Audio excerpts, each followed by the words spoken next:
ప్రేక్షకులకు నమస్కారం. చిన్నప్పటి నుంచి నాకు ఇంట్రెస్ట్ ఉందండి. సినిమా పరిశ్రమ మీద నాకు చాలా ఇంట్రెస్ట్ ఉంది. ఎట్లాగైనా పరిశ్రమలోకి రావాలి, చిత్రం తీయాలి అనేది మొదటి నుంచి ఉంది నాకు.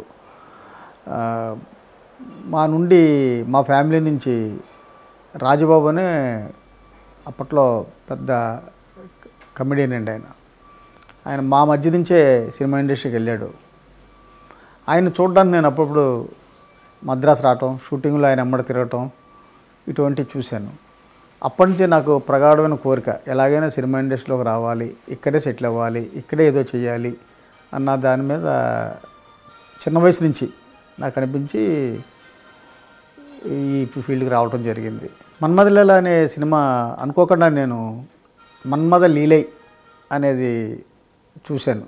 తమిళ సినిమా చూడగానే నాకు ఇది తెలుగులో డబ్బింగ్ చేస్తే మాత్రం చాలా బాగా ఆడుతుందనే ప్రగాఢమైన నమ్మకంతో సినిమా చూసిన వెంటనే పరిగెత్తుకొని మా ఊరు వచ్చాను. సినిమా చెయ్యాలి, ఎలాగా స్తోమత లేదు, ఎవరైనా భాగస్తులు తీసుకుందాం అనుకుంటే ఒక ఇద్దరు భాగస్తులు కలిశారు. వారిద్దరు సహకారంతో నేను మూడో వాటాగా చేరి ఈ సినిమా కొందామని మేము అందరం కలిసి మద్రాసు వచ్చాం. అప్పటికే అది విజయ్ బాపిరెడ్డి గారు కొన్నారని తెలిసింది ఆ ముందు రోజే.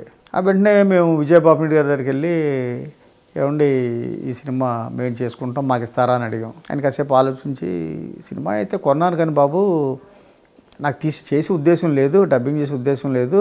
మరి మీరు అడుగుతున్నారు, కుర్రోళ్ళు మీరంతా వచ్చారు, మీరు అడుగుతున్నారు కనుక దీంట్లో ఏదో విషయం ఉందనిపిస్తుంది, నాకు చేద్దాం అనిపిస్తుంది.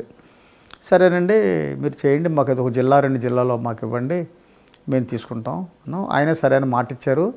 మాట ప్రకారం మాకు ఒక జిల్లా కూడా ఇచ్చారు ఆయన. ఆ ప్రొడక్షన్ జరుగుతుండగా, ఆ డబ్బింగ్ చేస్తున్నప్పుడు, రికార్డింగ్ జరుగుతున్నప్పుడు ఈ విధంగా నేను ఎంట్రీ అయ్యి చూస్తూ ఉండేవాడిని. బాపిరెడ్డి గారు కూడా మంచి సహకారం అందించారు నేర్చుకుంటుంటే. నేను చూసి ఆ సినిమా డబ్బింగు, రికార్డింగు, రికార్డింగ్ అన్నిటిలో నేను ఉన్నాను, మిక్సింగ్ ఆ టైంలో. అప్పుడు చూశాను. తర్వాత సినిమా రిలీజ్ చేసాం, చాలా అఖండ విజయం సాధించింది. కొంచెం లాభాలు కూడా బాగానే వచ్చాయి. స్టేట్ పిక్చర్ చేయాలన్న కోరిక అయితే ఉంది నాకు. అప్పట్లో మురళీమోహన్ గారుతో నాకు మంచి స్నేహ సంబంధాలు ఉన్నాయి. ఆయన్ని అడిగాను, ఏమండి సినిమా చేస్తాను, మీతో చేస్తారంటే తప్పకుండా చేద్దాం, నేను బిజీగా ఉన్నాను కదా. చాలా పెద్ద బిజీ ఆయన. సంవత్సరానికి ఆయన 12, 15, 20 సినిమాలు కూడా రిలీజ్ అయ్యి ఆ టైంలో చేస్తానని మాట ఇచ్చారు. అప్పుడు పూర్తిగా చేయడానికి నాకు అంత ఆర్థిక స్తోమత లేదు. ఇంకో భాగస్తుడు కలిశారు, వాసిరెడ్డి నాగేశ్వరరావు గారని. ఆయన నేను కలిసి చేసాం ఈ సినిమా. మురళీమోహన్ గారు నాకు చేస్తా అన్నారు సినిమా. ప్రొడ్యూసర్గా ఆయన కమిట్మెంట్ కూడా ఉంది. అందువల్ల మా ఇద్దరిని కలిసి చేసుకోమని అన్నారు. అప్పుడు మేమిద్దరు కలిసి మురళీమోహన్ గారితో సినిమా చేయటం జరిగింది. సబ్జెక్ట్ నేనే తీసుకొచ్చాను. పుట్టన్న కనగాలనే చాలా పెద్ద డైరెక్టర్ కన్నడంలో. ఆయన దగ్గర ధర్మసరైన సబ్జెక్టు నాకు ఇచ్చారు. ఆయనకి నాకు మంచి స్నేహ సంబంధాలు ఉండేవి. ఆయన నాకు ఈ సబ్జెక్టు నేను అడగగానే ఇచ్చారు. అది నేషనల్ అవార్డు వచ్చింది. అది చాలా మంచి సినిమా. అది తెలుగులో గిరిధర్ అనే ఒక డైరెక్టర్ తోటి చేయటం జరిగింది. కొన్ని కారణాల వల్ల కొంచెం సినిమా డిలే అయింది, లేట్ అయింది. దాంట్లో భాగస్తుడిగా చేరి ఆ సినిమా చేశాను. ఆర్థికంగా అది నిరాశపరిచింది. మంచి సినిమావే. ఆ తర్వాత శోభన్ బాబు గారితో చేద్దామని అనిపించింది. సత్యమూర్తి అనే నాకు ఫ్రెండ్ ఉన్నాడు. ఆయన మా ఊరు పక్కనే. ఇప్పుడు దేవిశ్రీ ప్రసాద్ గారు లేరు, మ్యూజిక్ డైరెక్టర్. ఆయన తండ్రి గారు, ఆయన నేను మంచి స్నేహితులం. ఆయన అప్పుడే ఇండస్ట్రీకి వచ్చి ఒక కథ అందించారు మురారి గారికి. మురారి గారు చేయలేదు అది. దాన్ని రామానాయుడు గారు తీసుకొని దేవత అనే సినిమా చేశారు. ఆ సినిమా చాలా హిట్ అయింది.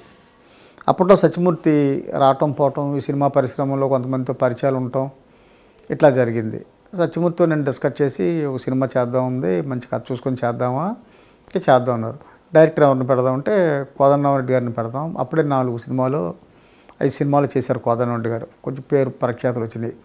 సత్యమూర్తికి ఆయనకి గుడ్ రిలేషన్ ఉంది. సత్యమూర్తి అడిగాడు, మా ఫ్రెండ్ సినిమా చేస్తా అంటే మీతో, మీ డైరెక్షన్లో మీరు చేయాలంటే కోదండరామరెడ్డి గారు ఒప్పుకున్నారు. అలా కోదండరామరెడ్డి గారిని బుక్ చేసాం. బుక్ చేసుకున్న తర్వాత ముందేదో చిన్న సినిమాగా అనుకున్నాం, చిన్న సినిమా చేద్దామని. తర్వాత అలాగ అది శోభన్ బాబు గారి దాకా వెళ్ళింది. శోభన్ బాబు గారితో చేద్దామనేది. శోభన్ బాబు గారు మనకు ఎట్లా దొరుకుతారు, ఆయన చుట్టూ తిరగటం మొదలుపెట్టాను. ఆయన ఇదిగో ఇదిగో అని ఆఖరికి నాకు కాల్ షీట్లు లేవండి, చేయటం కుదరదండి అని చెప్పేశారు. ఓకేనండి, కాల్ షీట్లు అయితే లేవు, పోనీ ఎప్పుడు ఇస్తారు చెప్పండి. ఈ సంవత్సరం లేకపోతే వచ్చే సంవత్సరం ఉంటాయి. వచ్చే సంవత్సరం కూడా ఫుల్ అయినాయి నాకు అన్నారు. ఆపై వచ్చే సంవత్సరం అంటే అని అడిగాను. సరే నేను చూద్దామనండి అన్నారు. సరే పట్టు వదలని విక్రమార్కుల్లో ఆయన దగ్గర తిరగటం మొదలుపెట్టాను. ఇంకా నన్ను ఎలాగైనా వదిలించుకుందామని ఆయనకు అనిపించింది. ఆయన చేయటం ఇష్టం లేదు. ఒకరోజు యథాలాపంగా నేను కలిస్తే చెప్పాడు, ఏమండి నాతో సినిమా చేయాలంటే కష్టం అండి, నా రెమ్యునరేషన్ చాలా ఎక్కువ, మీరు భరించగలరా అన్నారు. చెప్పండి నన్ను, నా రెమ్యునరేషన్ ఎంత అని ఆయన తీసుకున్నదాన్ని డబల్ చెప్పారు. అంటే నేను పోతానండి. సరేనండి, ఓకే రెమ్యునరేషన్ ఓకే చేస్తానండి అన్నాను. రేపు వచ్చి అడ్వాన్స్ ఇస్తాను అన్నాను. మరుసటి రోజు తీసుకెళ్ళి అడ్వాన్స్ ఇచ్చాను ఆయనకి. ఇచ్చేటప్పటికి ఆయనకి ఇంకేం అర్థం లేదు, మాట వెనక్కి తీసుకోలేకపోయారు. అన్నారు కదా, సరే ఓకే, మరి డైరెక్టర్ ఎవరు అని అడిగారు. కోదండరామిరెడ్డి గారు అన్నాను. ఆయనకు అభ్యంతరం లేదు, ఎందుకంటే వాళ్ళిద్దరికీ గుడ్ రిలేషన్ ఉంది. అప్పటికే ఒక సినిమా చేశారు, ప్రేమమూర్తి అనే వాళ్ళిద్దరూ, మిస్టర్ విజయ్ అనేది ఒక సినిమా చేశారు. అప్పటికి కోదండరామిరెడ్డి గారికి కొంచెం పేరు ప్రఖ్యాతులు ఉన్నాయి. సరే రేపు కోదండరామిరెడ్డిని తీసుకుని రండి అన్నారు. మరుసటి రోజు కోదండరామిరెడ్డి గారికి వెళ్ళి సోమబాబు గారు రమ్మన్నారు మనందనంటే, నేను సత్యమూర్తి కోదండరామిరెడ్డి గారు కలిసి సోమబాబు గారి ఇంటికి వెళ్ళడం జరిగింది. ఎరా ఏంటి ఈ సినిమా నువ్వు చేస్తున్నావా అని అడిగాడు ఆయన. వాళ్ళిద్దరూ మంచి స్నేహితులు. బాబు ఏమయ్యా అని ఈయన అంటాడో, ఎరా అని ఆయన అంటాడో, వాళ్ళకి మంచి సన్నిహిత బంధంలే. అవును బాబు నేను చేద్దాం అనుకుంటున్నానంటే, సరే సబ్జెక్ట్ చూసుకోండి ఓకే అంటే ఓకే అన్నారు. సబ్జెక్ట్ కోసం వెతుకుతున్నాం, మంచి సబ్జెక్ట్ చూద్దామని. కొంతమంది రచయితలు చెప్పారు, బాలమురుగన్ ఇలా చాలామంది చెప్పారు, వింటున్నాం చేస్తున్నాం జరుగుతుంది. ఒకరోజు రజనీకాంత్ గారు యాక్ట్ చేసిన యంగియో కేట్టకొరల్ అనే ఒక సినిమా చూశాను. అది నాకు నచ్చింది. నాకు నచ్చిన తర్వాత సత్యమూర్తికి చూపించాను. సత్యమూర్తికి కూడా నచ్చింది. సత్యమూర్తికి నచ్చింది, మేమిద్దరం కలిసి కోదండరామిరెడ్డి గారు చెప్పాం. కోదండరామిరెడ్డి గారు కూడా చూశారు. ఆయనకి నచ్చి నచ్చినట్టు ఉండిపోయారు, ఏమీ తేల్చలేకపోయారు ఆయన. ఇలా సత్యమూర్తి చెప్పాడు, మనం పలానా మార్పులు ఉన్నాయండి, ఇలా చేస్తాను అలా చేస్తాను కన్విన్స్ చేశాడు కోదండరామిరెడ్డి గారిని. ఆయన కన్విన్స్ అయ్యారు. ఈ మార్పులన్నీ చేర్పులు చేసుకుని సోమబాబు గారికి చెప్పాం. ఆయన ఇమీడియట్లీ ఓకే అన్నాడు, ఇంకా సేమ్ ఆలోచించలేదు, బాగుంది గో హెడ్ అన్నాడు. వెంటనే స్టార్ట్ చేసాం. ప్రేమలో పెళ్ళిళ్ళు అని ఒక సినిమా వచ్చింది. అక్కడే నాగేశ్వరరావు హీరో, జయలలిత హీరోయిన్, ఇంకో క్యారెక్టర్ శారద. ఇదే పద్ధతిలో ఉంటుంది ఆ కథ.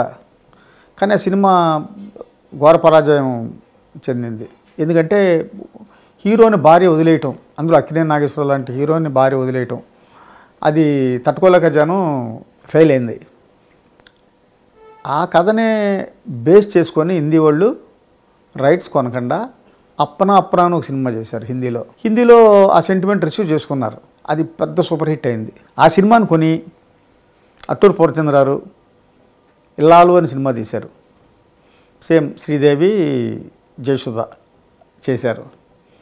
ఆ ఇల్లాలు పెద్ద హిట్ అయింది. ఆ ఇల్లాలను చూసి పంజు అరుణాచలం గారు కొన్ని మార్పులు చేసి హీరో హీరోయిన్లు కొంచెం ముసలితనం ఏజ్డ్గా చూపించి కొంచెం చిన్న మార్పులు చేసుకొని పాయింట్ అదే యంగ్ కేటగిరీలు తీశారు. రజనీకాంత్ గారు చేశారు దాంట్లో. ఆ సినిమా యావరేజ్గా ఆడింది. ఆ సినిమా కొని నేను బావమరదలని తీశాను, సూపర్ హిట్ అయింది. ఇదే సినిమా అర్జున్ రాజు గారు రాఘవేంద్రరావు గారు తీసుకొనే సుహాగన్ హిందీలో తీశారు. మళ్ళీ శ్రీదేవి పద్మిని కొల్హాపురి చేశారు సుహాగన్. ఆ తర్వాత కొన్నాళ్ళకి ఎస్వి కృష్ణారెడ్డి గారు వాళ్ళు నా దగ్గర బావమరదల రైట్స్ తీసుకొని దీర్ఘ సుమంగళి భావం తీశారు. ఇలా జరిగింది. ఈ శోభన్ బాబు గారితో చాలామంది నన్ను బెదిరించారు, అంత పెద్ద హీరో అందగాడు శోభన్ బాబు, ఆంధ్రలో అందగాడు, అటువంటి హీరోని వదిలేసి ఇంకో హీరోతో వెళ్ళిపోద్ది ఆవిడ హీరోయిన్, ఇది ఎంతవరకు రిసీవ్ చేసుకుంటారు అన్నది వచ్చింది. ఈ ప్రేమల పెళ్ళిళ్ళు మర్చిపోయారు జనం, దానికి ఎవరికి గుర్తులేదు, నాకు గుర్తుంది కొంచెం మర్చిపోయారు. అందరూ చేశారు, కన్విన్సింగ్గా తీస్తే బాగుంటుంది అన్నతో మొండి ధైర్యం తెలిపోయాం. హీరోయిన్ సెలక్షన్లో మొదట జయసుధ గారిని అనుకున్నాం, రాధిక క్యారెక్టర్. సుహాసిని గారి క్యారెక్టర్ విజయశాంతి అనుకున్నాం. ఇద్దరు అనుకొని ప్రొసీడ్ అయ్యాం. జయసుధ గారితో విజయశాంతి గారితో మాట్లాడటం జరిగింది. జయసుధ గారికి డేట్స్ అడ్జస్ట్ కాలేదు, మా డేట్లకి ఈ డేట్స్కి అడ్జస్ట్ కాలేదు, అందువల్ల మార్చవలసి వచ్చింది. అప్పుడు రాధికకి వెళ్ళాం. రాధిక అయితే క్యారెక్టర్ బాగుంటుంది అనుకుని జరిగింది.